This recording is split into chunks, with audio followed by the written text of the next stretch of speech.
Now, you guys were mentioning pockets and stuff. I see behind you there, Gary, you've got kind of a crazy fanny pack there. Is that... This has got to be one of my favorite things to ride with. So I don't have this one here, but I do have one from Klim. It's got a hydration system in it, which we've got some hydration systems that I'd love to show you in a minute. But for racers, snap it, bring it over. Yeah, so for racers, what we see a lot more common lately is a lot of desert racing guys or GNCC pros, even Works Racing pros run this. So there's a guy that races Works, and he's a local kid here from Utah, actually. His name's Tyler Lynn. Oh, yeah. He runs the Leatt version of this, and what Leatt does is they have a hydration bladder that's gonna sit in this kind of section here. Theirs doesn't have these side pouches like OGO's, but it's enough to keep a little tool pack in there. So if you're in the middle of a race and you have some sort of little thing that kind of broke, you can still fix it, sort of deal. And then hydration, it's really nice to have something and then have it really lightweight.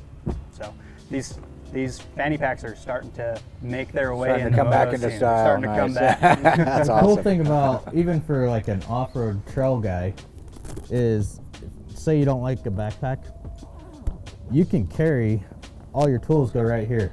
Ooh, wow, I may have to upgrade. that's a full tool pouch right there with socket, and everything can go right there along with up here. So full tool pack there. This is your water pouch. You can see it's got more of the water resistant outer layer here, so you don't, if it spills, it's not going all over you. Nice. Yeah, keep a little water bottle in there. Yeah. Hydrate up while you're just taking a break. This one here, this is actually a water pouch. Yeah, well, so carry 2 water bottles with you. Why not? I usually do. When I go riding, I'll wear a backpack instead of a fanny pack. The reason for that is half the time people with me, I swear they always forget water bottles. Yeah.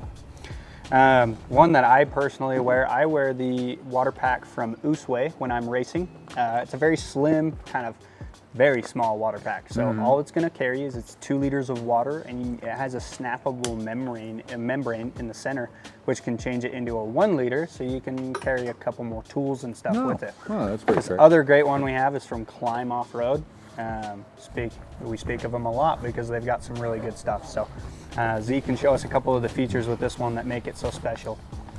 So this one's, I don't know if you guys remember Rob's video from a while ago, what tools to pack. He was rocking a Klim pack.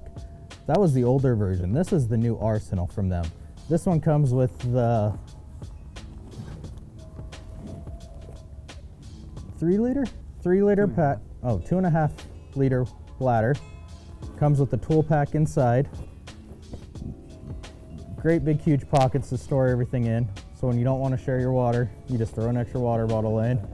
The big thing that Klim noticed when they were designing this bag that I like about it, and I've started looking at like all my other backpacks that I have at home, hydration packs, none of them have something like this other than a couple of them, but nothing to this extent. So this is actually the shape of your back when you're riding. So it forms to you. Yeah.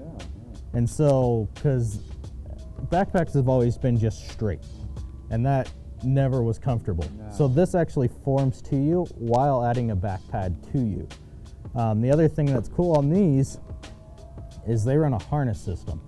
So instead of having 2 straps that come straight down and then a little tiny strap that comes across, they actually have 2 straps that come into each other.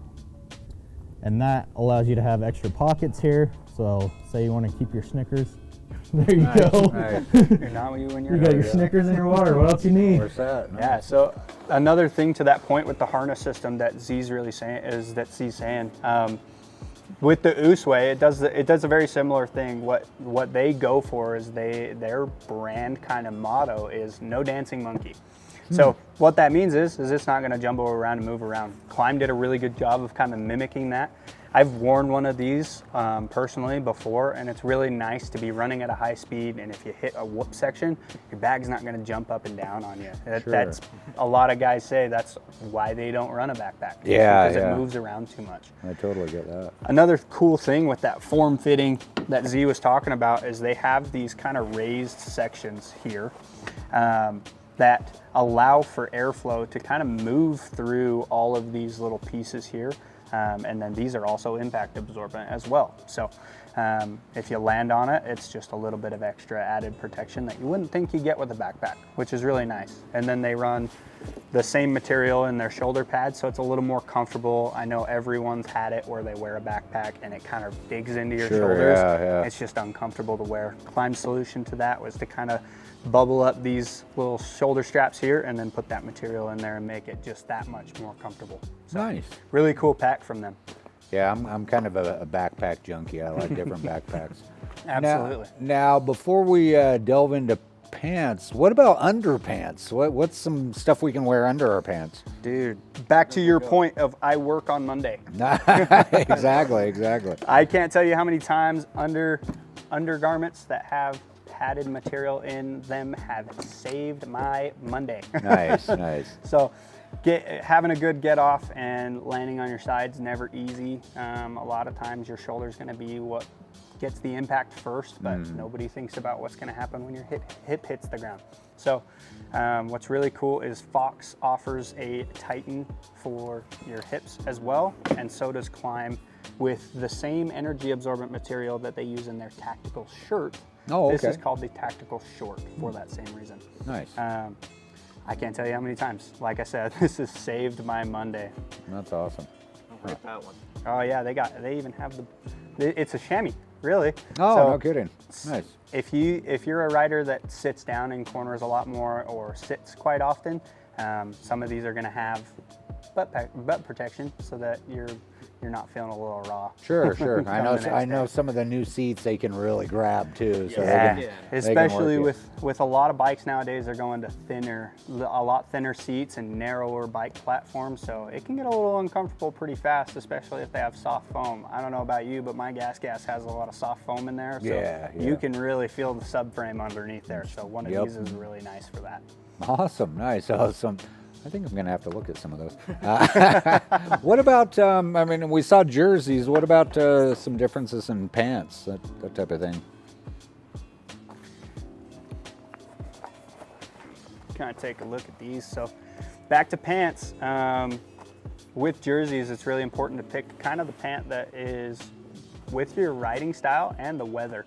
So like Z was saying with the Flex Air jersey, the Flex Air pants are going to be just as ventilated. So on a day colder than 70, these are going to be pretty chilly. So in a hot day, probably midsummer, especially around here in Utah, I don't know about you guys, but lately it's been getting up to 100 degrees in the middle of the summer. Yeah, Like, we it's have rough. temp swings big time. I don't know how you wear that leather suit in some of those races. It keeps me trim, I guess. Now, these are going to be the more form-fitting style. Is that correct? Correct. So this is going to be an athletic cut. Okay. So You really feel it on your calves. yes, Ah, it is okay, calf okay. tight most of the time. And I got skinny little ones. I don't hit the gym. Something about all moto pants is they're all cut for braces or pads. So you will, when you try them on, you'll notice you have extra room in your knee. So, couple of the major differences, you got an entry level one, which is going to be your more basic materials. Most of them, you're always going to want to look for the leather panel so you don't burn your pants. Big thing on riding pants, you don't unhang here that. You'll see is they're going to run multiple different fabrics all the way through this. Flip it over. And so in the butt area, it's actually going to be reinforced on all these pants. Okay. Just going back to the seat conversation we just had where they're tearing everything. Sure, yeah. So this is going to help protect against that. Then you're also going to have right above that, you're going to have a stretch area. Oh, Nobody yeah, likes okay. their pants falling down. No, exactly. So this will help it stay on your waist when you are bent over or when you're sitting. That way it stays in place. The other thing you're going to notice is we got 3 different pants here. We got an entry level, we got a high end, And then we got this thing. This thing's a different animal compared to what Yeah, this those looks are. a little different setup on it. Yeah. So the way off-road pants work is this is where you're going to see a huge difference from moto to off-road. You're going to see reinforced fabric the entire pant. Okay. Still breathable fabric. A lot of times off-road pants are a little bit more expensive because they have to use a stronger material that breathes just as good as this guy. Is that for sticks, branches, and Yes. trees? That kind of. Okay, I get it. And so you can still stretch. Okay. Okay. Because if there weren't these stretch panels, you wouldn't be able to move in a moto pant. Oh yeah.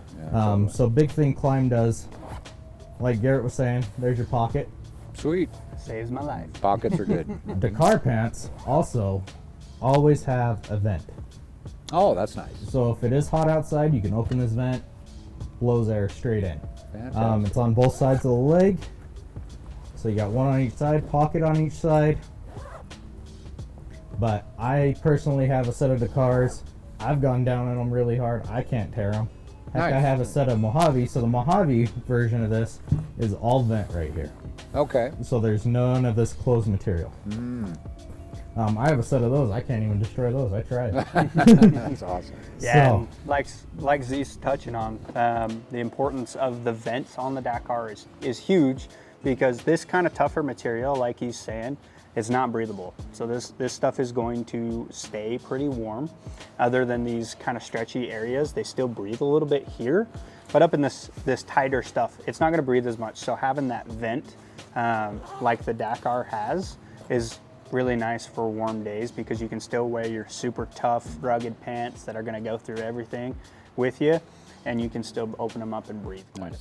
So would this be a good pant for like maybe spring or fall, something like that too? So or? a lot of people, they will wear this in spring, fall. Because the technology's come so far on this material right in this general area where it's orange, people have actually started wearing it year round. Oh, nice. Just because it does vent really well, comparably to some of the old Climb stuff that did not. We used to tell people if it's above 75, go to a Mojave. Okay. But now we don't even say that anymore. So Interesting. That's It's really kind of how much protection you want. So yeah, exactly. like we were saying at the beginning, I race the US Hard Enduro Series, so I have a set of each Climb gear to kind of tailor to all of those kind of riding conditions. Like there's an upcoming one in Page where it's supposed to be pretty warm, so plan on the Mojave. But if you get into some colder weather, like in the fall, it's really nice to wear some Dakar so you can keep it nice and warm. Nice, nice.